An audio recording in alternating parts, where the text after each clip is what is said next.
नासिक निकटरे थिबा सप्तशृंगी पर्वतरे एक गभीर रहस्य लुचिछि।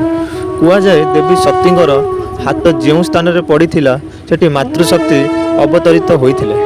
सतींक हाथ पड़िबा सहित से स्थान एक शक्तिशाली पीठ भावे परिचित हैला। पर्वतर सप्त शिखर माने देवींक सप्त रूपर प्रतीक हेले। सेही समय रे दानव महिषासुरर देवता मानकु पराजित करी सृष्टि को कापुथिला। देवता माने आदिशक्ति को प्रार्थना कले।